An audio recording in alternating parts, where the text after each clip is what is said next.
I was told my back would never heal. I've battled with low confidence my entire life. And I've never felt happy looking in the mirror. Fast forward to today, and my back has completely healed. I'm now confident as a person, and now my body looks, functions, and feels better than ever before. It's time to learn how to overcome physical and mental barriers, how to build a sustainable lifestyle, and build a body that looks, feels, and functions the way you've always desired. You're listening to the Redesign Your Body Show with Jake. Hey redesigners, welcome to the Redesign Your Body Show, live on Apple 98.5 FM and as a podcast on your favorite podcasting platform. So today's topic is going to be about what exercise is best. Now, in order to decide what exercise may be best for you, we're going to have to talk about the different types of exercise, their benefits, as well as their critical roles that they play in regards to transforming / redesigning your body. The different types are low intensity or low intensity activity, high intensity, and resistance exercise, which also comes in the form of low and high intensity as well. So let's dive deep into where you can use these to benefit you in harmony together and use exercise as a tool for success. Please keep in mind that this is not a one-size-fits-all guide. I'm merely providing you guys, the redesigners, with the benefits and the general recommendations that anyone can use to get results from their training.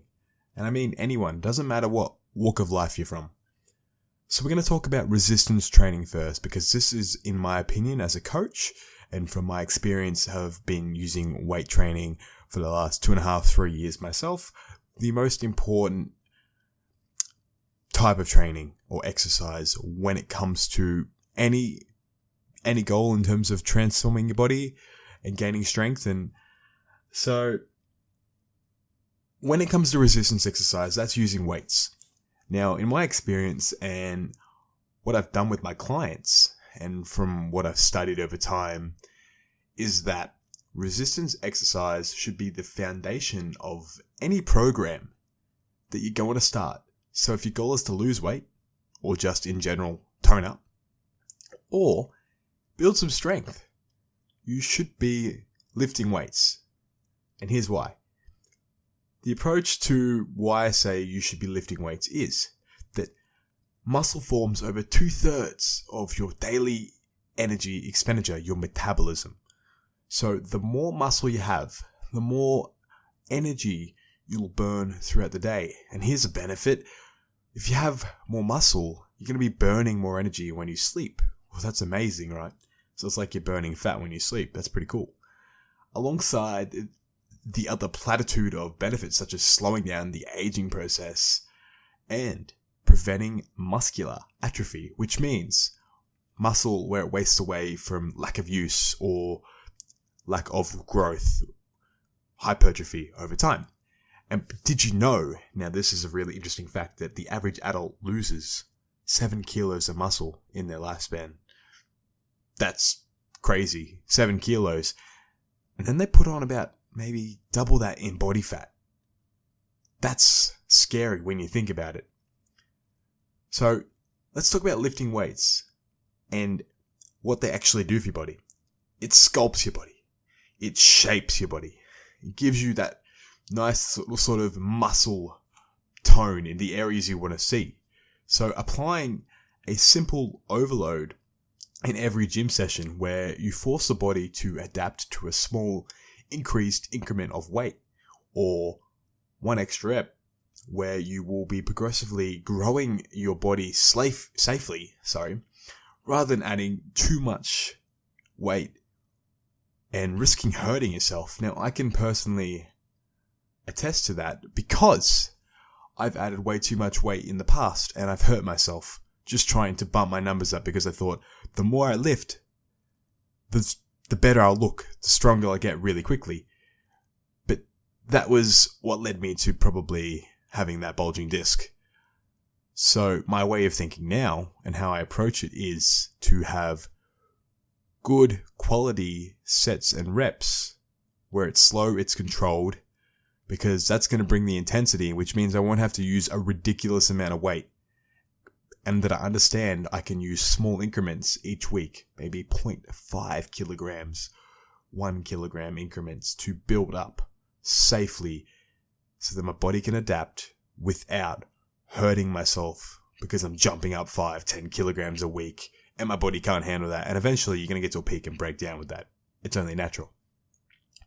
So with this, 1 to 2 quality working sets will significantly boost your results from lifting rather than just doing 3 to 4 sets where your capacity to work harder is diminished. And I want to talk to the ladies for a moment. Do not be afraid to lift weights. Genetically, you are not predisposed to have higher testosterone levels compared to males. That's just genetics. That's just the way the food chain is, the way you guys are built. I wouldn't say food chain, but I mean having just the testosterone there isn't natural for you to have a high testosterone, which means you're not going to rapidly build muscle like blokes. But here's a question I would love to propose to you. You might be still opposed to lifting weights, even after hearing that. But would you rather stay how you are? You might be uncomfortable, unconfident, unhappy in your body, however it is. Or would you rather build a bit of muscular shape throughout your body, build a bit of strength, feel stronger, look better, you'll function better, you have a bit more mobility through the joints, you'll have maybe less niggles and pain. And also, as I said, remember, building muscle elevates your metabolism, dropping body fat at the same time. So, what would you rather? Stay the same or lift a little bit of weight, build some muscle, and get all the other benefits that I just described? It's a win-win if you jump on the bandwagon and lift a bit of weight. Okay? But I'm saying that's your decision to make. If you're unsure about how to lift weights, and if that's the obstacle or hurdle standing in your way, then if you're at a gym, speak to one of the staff members there. Most staff members there are qualified to at least take you through the basics of the equipment in the gym. And if you're not comfortable with speaking to someone, you can always send me a direct message and I will be happy to point you in the right direction in terms of general exercises. I won't hand out a program because I'm not about programs. I don't fix everything, but I can point you in the right direction. Otherwise, there's YouTube as well. So there's a lot of resources at your disposal. But to get the most out of lifting weights, a structured program that works from high reps to low reps over an 8 to 12 week period where you practice and execute the same exercises will yield better, measurable results for your body. Do not change anything unless your body isn't like it due to, say, an injury or some significant pain. Maybe you've developed some chronic condition. Okay, in that case, I want you to consult a professional before you continue training and pushing through it, because they will definitely know how to guide you to getting you back to 110% and training around the pain at the same time. I've worked with about 4, 5, so 1 osteo, maybe 3 or 4 physios and a doctor. So that's a fair few professionals just to get over my bulging disc. And I can tell you that they all helped in some way. Now, remember, I want you to start with 1 to 2 sessions a week if you're a beginner, which is deemed maybe under 3 months of training. 1 to 2 sessions, and I say this is because it's enough to get comfortable and confident with a very simple lower body, upper body program and not get overwhelmed. It's easy to stay consistent, maybe 2 30-minute sessions a week. It's manageable. But if you've got over 3 months of training, you're starting to get a feel for it, you want to step things up, 3 sessions is realistic. You can do a lower body, a push day, which is usually a bench press and your shoulders, and a back day, which is usually your rows and your deadlifts. So you need to make it long term. And consistency is the key to effective training. So no matter where you start, I want you to project into the future and say, can I keep this up long term? Am I going to burn out? No. That's good. Am I going to get bored of my program? You can't tell. Usually boredom comes from lack of achieving goals. Okay? But from what I've just told you and the benefits of weight training, are you considering it now? Because if you're not, you're mad. It's absolutely essential if you want to transform your body. But we're going to move on. Let's talk about high intensity cardio. I just spent about a good 8 minutes talking about weight. So we want to talk about cardio because I know a lot of people love their cardio. High intensity cardio is specifically designed for burning fat. Of course, you may get some other significant benefits such as strength, depending on the type of cardio workout that you're doing, and increased cardio over time, which is obvious. But the main benefit from high intensity cardio is the fat burning potential. Research indicates that 10 calories per minute is what the body burns at a maximum intensity, and that's not very long. That's not a lot, in terms of what you're burning per minute. But of course, you can't be working at that perceived exertion rate of about 8 to 10, which is your absolute max, for very long, as the intensity is very, very high. That's why I'd recommend no more than 15 to 30 minutes. Depending on the person, you might do a little less. But you're definitely not going to be doing more than 30 minutes because, again, the work capacity goes down. Passing that 30-minute threshold completely diminishes your ability to keep producing quality intensity round after round while increasing the risk of injury as you fatigue more and more. And then it just gets to a point where you're not gaining anything from it anymore. So when you do a group fitness class, like something that's around that 30-minute boot camp, if you're going to do rower intervals or treadmill intervals or any other sort of cardio piece of equipment, 25 to 30 is pretty good. If you can do a circuit by yourself, keep it to 30 minutes, okay? Keep it realistic for yourself. You don't need to spend hours and hours in the gym to get results. It's all about the quality, not quantity. I bet you've heard that before. I should also mention that if you do the same high-intensity workouts every week, you will get more efficient at that particular workout. So I'll give you an example. You might skip for 10 minutes a day and you might get 100 jumps into 10 minutes, just hypothetically. Eventually you'll get 120, 130, 140, 200, 300, you'll get more efficient at doing it because you'll get better and better. That means your body is getting used to it and you're not working as hard. So try to keep the intensity high each week by changing up your cardio. And this is the only time actually that I would recommend changing your training slightly.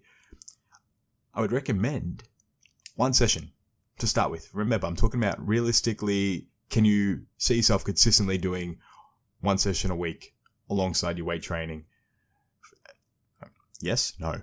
So 2 weight training sessions a week alongside 1 high intensity cardio session a week is going to be really beneficial for someone who wants to build muscle, lose a bit of body fat, or lose a lot of body fat, get fitter in their cardio, get some strength in their, maybe some predisposed chronic conditions that they might have, lower back pain, etc. And build up, just in general, a lot more energy and quality of life. Doing these 2 things together, there's a lot of benefits. Doing these 2 things separately, look, you'll get some changes, but it's not going to be significant as if you use these strategically together. Remember, exercise is a tool. So make sure that it's a realistic amount each week, and having 1 session of high intensity cardio with 2 sessions a week also prevents you from overtraining, which I see a lot. I've overtrained by doing 5 sessions a week of weight training and, basketball, which is high, low intensity. I burnt out within 4 weeks. So that's why I suggest starting for beginners 2 sessions a week on the weights and maybe 1 session a week on the cardio. It's a lot more realistic for you to stick to in the long run. So consistency. You need it. It's the only way you'll get great results. Not using cardio or weight training sparingly when you feel the need to. Now, we're moving on to low intensity cardio / activity. Low intensity cardio is absolutely perfect for recovery. I use it all the time. You can use this to recover from your high intensity workouts and weight training workouts. So you can start to see where things are starting to fit. I personally prefer to walk after leg day. And at the moment, I'm riding my bike to and from work after workouts as well, just to, I don't have a car at the moment, but in saying that, it helps clear the acid buildup and pump all the oxygen-rich blood around into the muscles for recovery after I've had my post-workout shake, with my protein, my creatine, etc. So it allows nutrients to the right muscles and right areas that I'm trying to focus on my recovery. So that's optimal recovery. But it also comes in a lot of shapes and sizes and isn't really constricted to 30 minutes because the intensity is so low. You can do a gentle 45-minute to at least an hour walk. You can practice yoga, do a light cycle on a bike in the gym, outside. You can do stretching, you can walk the dog, you can do household activities, mowing, gardening, moving furniture, washing, anything that's moving, at least consistently for that 30-minute mark, that even 20, but it's, to get more out of it, it has to be a little bit longer, in my opinion. But if you're only starting with one 15-minute walk or 20-minute bout of exercise that's gentle, hey, if that was better than what you were doing before, kudos. It's all about where you start and how you move forward, and if you can keep it up consistently. So let's get back on topic because I'm going to start to ramble off here. All of these different types of exercises that I just listed, the gentler types, the yoga, the cycling, etc., are very low intensity, but they will still help aid your body with recovery from your weight sessions or your high intensity workouts. And you can, how do I word this? Structure specific types of lower activity or low intensity stuff that will aid the recovery of specific areas. So, for example, a cycle after a leg day, some upper body stretches and yoga flow movements for an upper body day, etc. If you get my drift.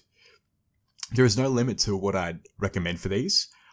Obviously, don't go for hours on end. If you want to do 2 walks a day, I'd say split it up so you can eat and balance out your day with your other responsibilities. But in general, most people don't move enough to begin with.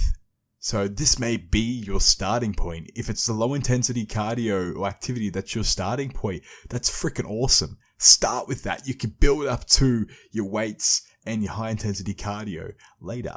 But just know that if you have the opportunity to do weights or high intensity cardio, but you opt for the low intensity cardio, you are missing out on some of the best benefits you'll ever get for your health. So don't leave it too late to start. You can start right now with those and you'll get a lot of awesome benefits a lot quicker than the gentler types of exercise. As a general guide though, put this into a week where it feels realistic for you to hit consistently. Again, I'm talking about being realistic with yourself. Can you hit this exercise consistently? If you can't, don't put it in. Don't set your expectations too high and then not hit it and then feel guilty and feel bad and then you just go into a cycle. But if you have to sacrifice your high intensity workouts as well, or your weight sessions to do a walk or some gentler form of exercise, look, depending on your situation, you might have an injury or something and you just want to avoid lifting that area.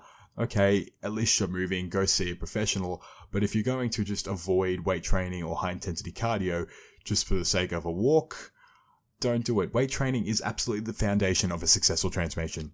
Seen it with my clients. Always start them with weights. We always get results. I see it with myself. I did weight training. Weight training has been the core, fundamental part of my pillar program for the last 2.5, 3 years. Then I added high intensity cardio because it's a fantastic tool for accelerating fat loss. Low intensity cardio and activity aids with recovery, and it plays the smallest role in a transformation. But as I said, most people don't move enough to begin with. So just even doing this once or twice here or there, or paying attention when you're doing those lower intensity activities and where you fit them in your week is really good too. But unless you're rehabbing for a specific a condition, do not sacrifice your high intensity workouts, your weights and your cardio for low intensity. But we'll touch on chronic conditions and stuff in a later episode. So if you feel someone that, deals with one of those, keep an eye out. Now, we're going to talk about how we put all these different types of exercise together. So we get our weight training, we get our high intensity activity, and our low intensity, our gentler activities. Weight training. I did say it was the pillar of any successful transformation. You've got 8 to 12 weeks at a time, high to low reps as the program moves forward, with a short 1 to 2 week off period in between the next 12-week program to sort of maximize growth and allow for rest, because you don't want to continuously train and injure yourself. And if you're still not convinced, look at your favorite professional athlete team or athlete. They're not going to train all year round. They're going to have what's called deload weeks or gentler load weeks where they don't train as a high intensity. They still move, but they don't train, just because they know the importance of not burning out and keeping their body in check. So 1 to 2 quality sets per exercise, striving for small improvements each week. 1 to 2 sessions is what I recommend to start. I did just say that in the earlier part of the episode, but I wanted to reiterate that as a beginner, if you haven't touched weights before, 1 to 2 sessions is the easiest way to start. And you notice I said 1 to 2. If you can only fit 1 in and 1's realistic, I'm happy for you. Go and start 1, because if 1 was better than what you were doing before, give yourself a pat on the back. That's freaking awesome. If you want to do 2, that's great.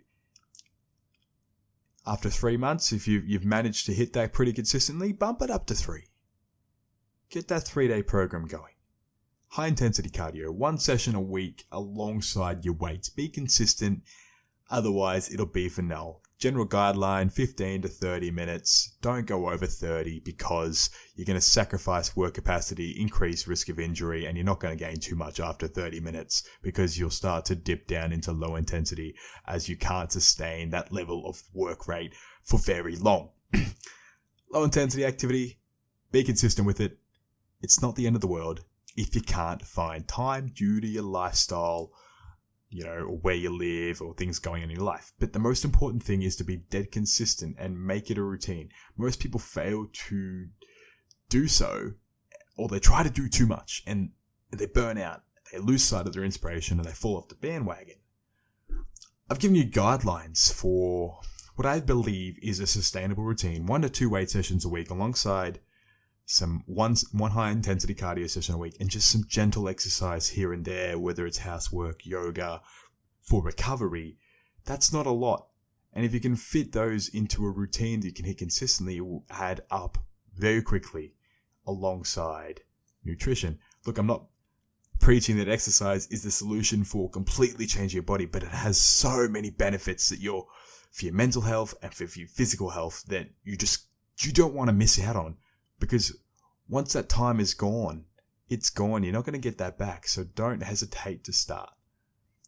But if you can't get into a weekly routine of training for your goals, you're not going to be able to manage the harder approaches of food prep, which requires, time and planning, and accountability, which is being held accountable. All right. And if you can't manage those, it just means you haven't found your why yet. And if you don't know what that why is, then head over to the episode that we covered, which is your why, and find that strong emotional reason to change. Look, if you have any questions, if some of this didn't make sense, you can jump online and hit me up at jakepearsonpt@gmail.com. Go over to the Redesign Your Body podcast website, which is www.redesignpodcast.com/podcast. And if you've got any questions, again, hit me up on social media as well. Jake Pearson for my business page and my personal page. You can also join our weight loss support group as well. All of that you'll be able to find in the show notes. So thanks for listening to this episode on what exercise is best. I hope it's cleared up something for you, whether you tuned in live or through, I fumbled again, your favorite podcasting platform. Thanks for listening to another episode of the Redesign Your Body podcast. If you're looking for more daily support and inspiration, you can join our community Facebook support group. Just head over to our website at redesignpodcast.com/podcast. Jake, signing off.